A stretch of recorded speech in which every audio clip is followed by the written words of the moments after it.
Absolutely. Well, first, thank you so much for having me. It's an honor to be on and to be with all of your viewers again.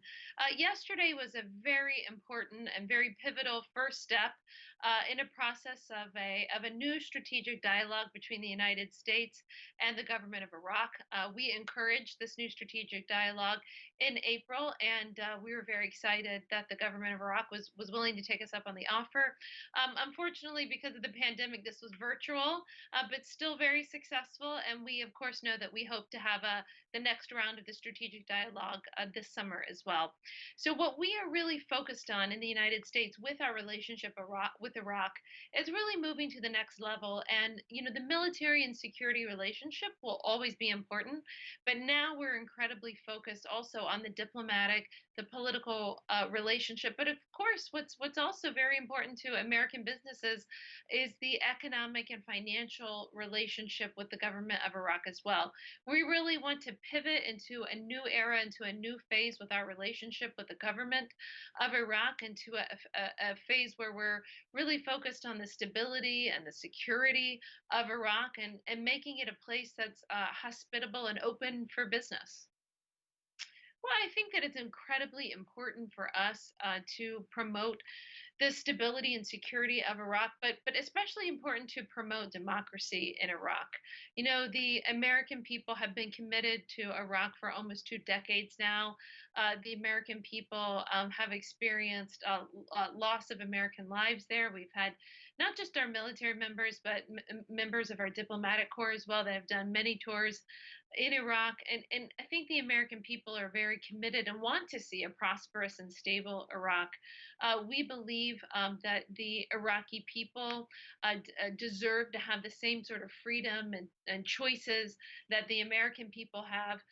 We noticed over the past year, and we talked about this quite extensively, that the Iraqi people were protesting, peacefully protesting, for the right to have reforms, to have accountability and transparency for their government. They wanted a more equitable system. They wanted jobs. They wanted things that people around the world want.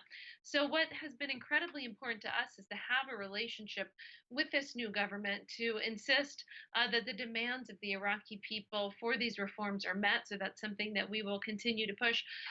But again, we think that we are embarking on a new era and a positive step forward with our relationship with Iraq, where we can have a normalized relationship that always focuses on security, of course, but now focuses on the other aspects of our relationship as well.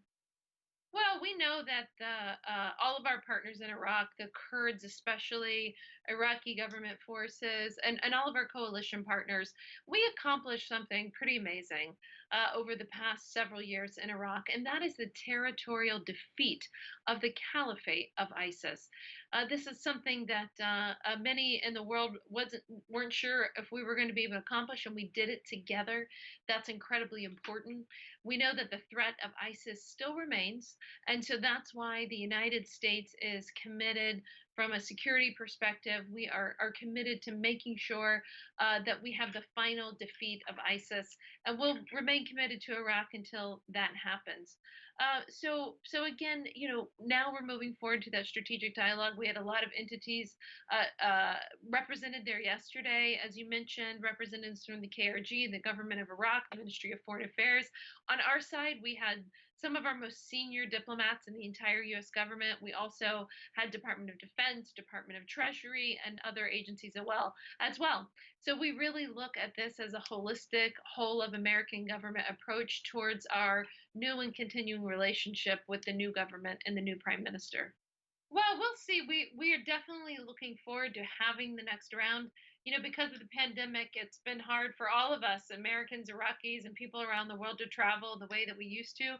So we did have to hold a virtual dialogue.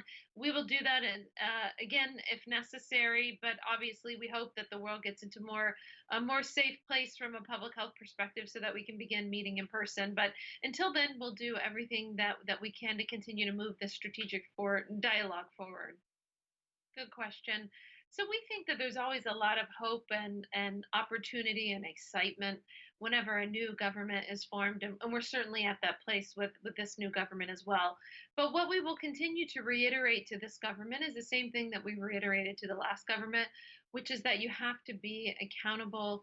To your people, you have to listen to the people's call for reforms and the things that they were unhappy with before the latest rounds of elections. And so it's incredibly important to the United States for Iraq to have a functioning and stable democracy. And we'll do everything that we can to work with this new government. And we would also call on all of Iraq's neighbors in the region, especially the government of Iran, to respect the sovereignty of Iraq, to respect the will of the Iraqi people. What we don't need is things like Shia militias that foment sectarianism, that try to drive Iraqis apart from each other. The United States is not interested in that. The United States is interested in bringing the Iraqi people together for a more stable and secure future. And we hope that Iraq's neighbors will be responsible and work towards that effort, that endeavor as well.